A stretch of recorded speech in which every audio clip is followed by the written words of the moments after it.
2020년 경복궁교회 선교회원 여러분, 한 주 동안 평안하셨습니까? 샬롬, 샬롬, 샬롬. 코로나 사태가 어느 정도 진정되어 하루 확진자 숫자가 10명 내로 줄어들고 있어서 참으로 다행이며 하나님의 큰 은혜입니다. 따라서 정부에서는 일부 완화된 사회적 거리두기를 5월 5일까지 연장하기로 하였습니다. 이에 상당수 교회들은 성전 예배를 드리게 되었지만은 저희 교회는 청와대 경호실 관내에 위치해 있기 때문에 생활 방향으로 넘어가는 시점이 되어야만 성전 예배가 가능할 것 같습니다. 그러므로 오늘 또 비록 성전 예배는 드리지 못하지만 가정 예배와 영상 예배를 통해서 하나님이 찾으시는 예배자들이 되시길 간절히 기원합니다. 네, 예수님께서 부활하셨습니다. 그래야 부활의 첫 열매가 되신 것입니다. 이 사실을 여러분은 믿으십니까? 네. 그러므로 우리도 주님 다시 오실 때에 부활하게 될 것입니다. 할렐루야. 예수님께서 죽은 지 나흘 된 나사로를 살리시기 직전에 그의 누이 마르다에게 말씀하십니다. 내 오라비가 살아나리라. 마르다가 답변합니다. 마지막 부활 때 살아날 것입니다. 라고 말합니다. 그러자 예수님께서 요한복음 11장 25, 26절에 나는 부활이요 생명이니 나를 믿는 자는 죽어도 살겠고 무릇 살아서 나를 믿는 자는 영원히 죽지 아니하리니 이것을 내가 믿느냐 라고 말씀하신 것입니다. 여기서 죽은 지 나흘 된 나사로가 살아난 것은 영원한 부활이 아닙니다. 죽은 지 나흘 된 나사로는 예수님의 권능으로 유한한 생명으로 살아난 것 뿐입니다. 그러므로 성도의 진정한 부활은 예수님 재림시에 죽은 자나 산 자 모두가 부활하여 영원히 죽지 않는 영생을 얻는 것을 말씀하고 계신 것입니다. 따라서 예수님이 십자가 대속과 예수님의 부활을 믿고 소망하는 자만이 예수님 재림 때 부활의 영광을 얻고 그 영광을 누릴 수가 있는 것입니다. 이 시간 함께 예배드리는 사랑하는 성도 여러분, 여러분은 부활에 대해서 과연 어느 정도 믿고 있으며 또한 어느 정도 확신하고 계십니까? 3년 동안 예수님과 동고동락하며 양육을 받았던 제자들, 예수님의 빈 무덤을 보고서도 부활을 생각지도 못하고 또 부활하셨다고 하는 것을 인정하려 들지도 않았습니다. 하지만 부활하신 주님이 마가의 다락방에 오셔서 창자국과 못자국을 보여주셨을 때 그때서야 비로소 예수님의 부활을 확신하고 믿게 되었던 것입니다. 그렇다면 예수님 부활의 역사적 사실 여부와 나의 부활과는 어떤 연관성이 있는가에 대해서 성경 말씀을 통해서 두 주에 걸쳐서 상세히 살펴보도록 하겠습니다. 오늘 첫 번째로 부활은 복음이라고 말씀하고 있습니다.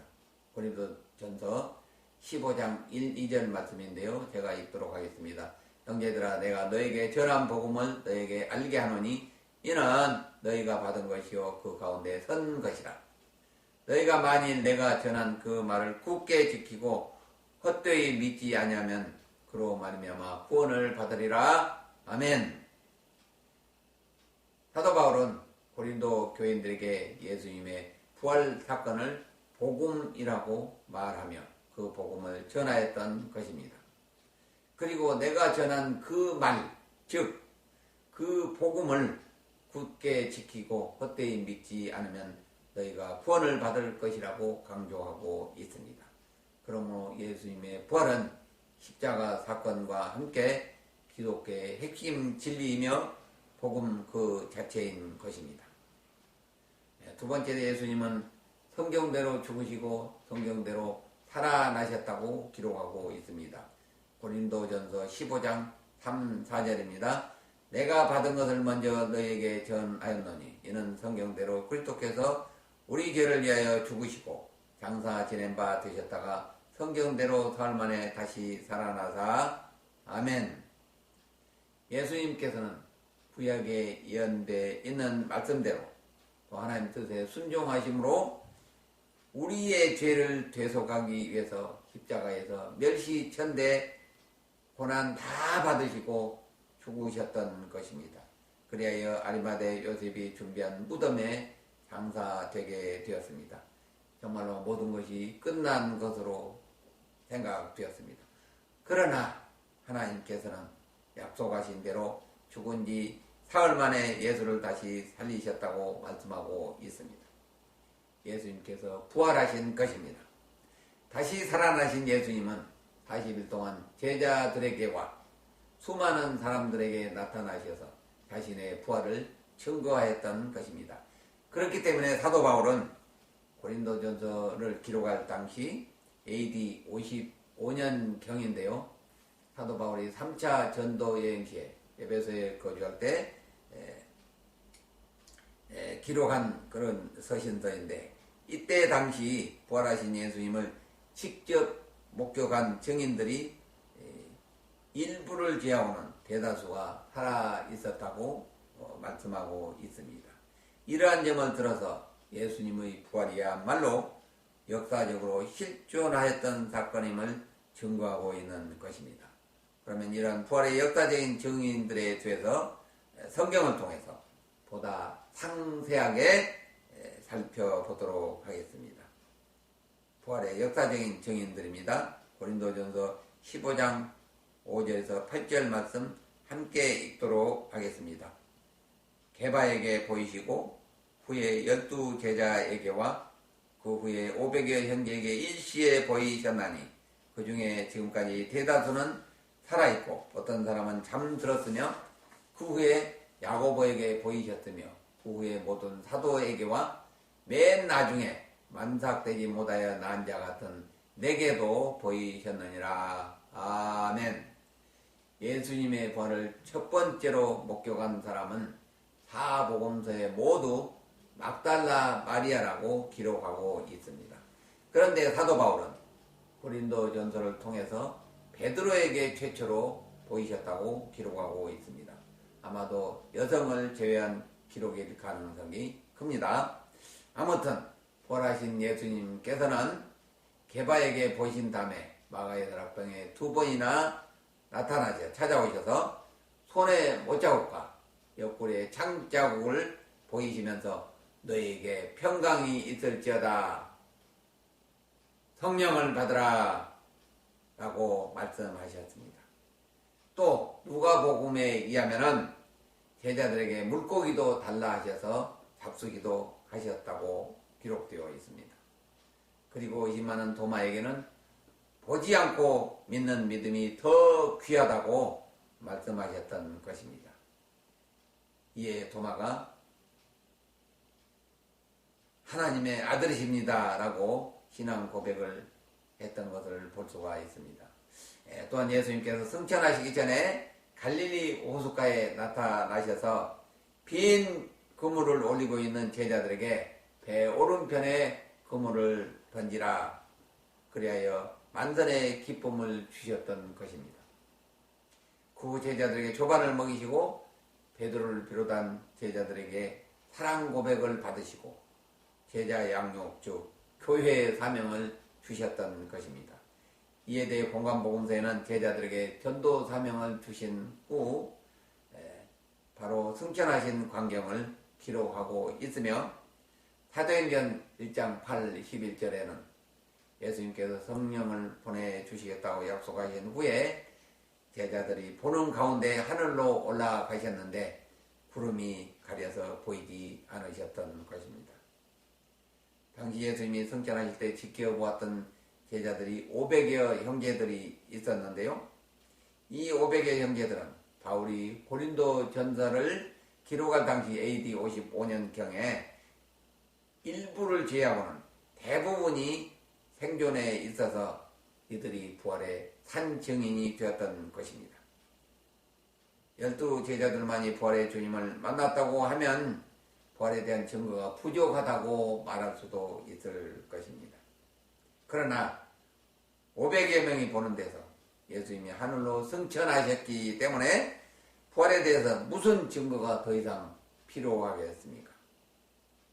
따라서 사도 바울은 고린도전서 15장에서 확신에 찬 어조로 부활은 역사적인 사실이라고 증거하고 있는 것입니다. 부활 승천하신 예수님은 생전에 자신을 메시아로 인정하지 않았던 동생 야고보에게도 보이셔서 그의 모든 형제들이 어머니 마리아와 함께 부활하신 주님을 믿게 되었던 것입니다. 그리고 그들은 마가의 다락방의 기도회에 동참하여 오순절 성령 강림의 은사를 체험하게 되었던 것입니다. 한편 예수님의 바로 밑에 동생 야고보는 성령 강림절 이후 최고의 기독군이 되어서 낙타 무릎이라는 별명을 얻게 되었는 것은 물론이고 초대 예루살렘 교회 수장이 되어서 12제자들과 함께 예루살렘 교회를 이끌어 갔던 것입니다. 이처럼 누구든지 부활하신 예수님을 만나면 모두가 귀한 도구로 쓰임받게 되는 것입니다. 오늘 본문에서 예수님을 마지막으로 만난 사람은 사도 바울입니다. 그는 예수님을 믿는 자들을 핍박하는 데 앞장섰으며 스데반 집사님이 돌에 맞아 순교할 때도 감독하였던 자였습니다. 또한 그는 예루살렘 공회에서 공문을 받아가지고 시리아에 있는 그리스도인들을 붙잡기 위해서 다메섹으로 가던 도중에 강한 빛 가운데서 예수의 영을 만났습니다. 그리고 그 후에는 180도 사람이 바뀌어졌습니다. 그리하여 예수를 핍박하던 자가 즉시로 부활하신 예수님을 증거하는 자가 됨으로써 이방인을 위한 전도자가 되었던 것입니다. 결론을 맺도록 하겠습니다. 이처럼 예수님 부활은 여러 증인들과 그들의 증언으로 말미암아 확실한 실존 사건으로 확증되었습니다. 따라서 제자들이 만들어낸 억지 주장이나 전설이 아니라 바로 역사적인 사실이 확실한 것입니다. 만일 예수님 부활이 없었다면 12제자는 물론 수많은 제자들이 환난과 핍박을 견디면서 심지어 목숨을 바쳐서 예수님을 증거하는 일은 없었을 것입니다. 또한 부활이 없다면 영생에 대한 소망도 없을 것이며 인생이 한번 죽음으로 끝나버리기 때문에 이 세상에서 크리스천이야말로 가장 불쌍한 사람들이 되고 말 것입니다. 사랑하는 성도 여러분, 세상의 어느 종교도 부활을 논하는 종교는 없습니다. 그러나 예수님만은 부활하셨습니다. 예수님의 부활은 역사적인 사실로 확인되었습니다. 하지만 부활을 역사적인 사실로 만족하는 것으로 성경을 덮어버린다면 부활이 나와 무슨 상관이 있겠습니까? 예수님 동생 야고보와 사도들처럼 그리고 사도 바울처럼 예수님이 보내신 성령님을 만나야만이 부활이 나와 상관이 있게 되는 것입니다. 그리하면 살아계신 하나님 우편에 우리를 존부하시는 부활하신 예수님을 인격적으로 체험할 수가 있기 때문입니다. 그러므로 성령 받기를 사모하십시오. 성령 충만 받기를 사모하십시오. 이처럼 저와 여러분에게 성령의 권능이 임하시게 되면은 202 경비단 영원 구원은 물론 사마리아와 땅끝까지 이르러 부활하신 예수님을 증거하는 삶을 뜨겁게 살아갈 수가 있을 것입니다. 오늘도 내일도 부활의 소망을 확신하며 그 소망을 전하는 우리 경복궁교회 모든 성도님들 다 되시길 주님의 이름으로 축원합니다. 축원합니다. 한 주 동안 평안하세요.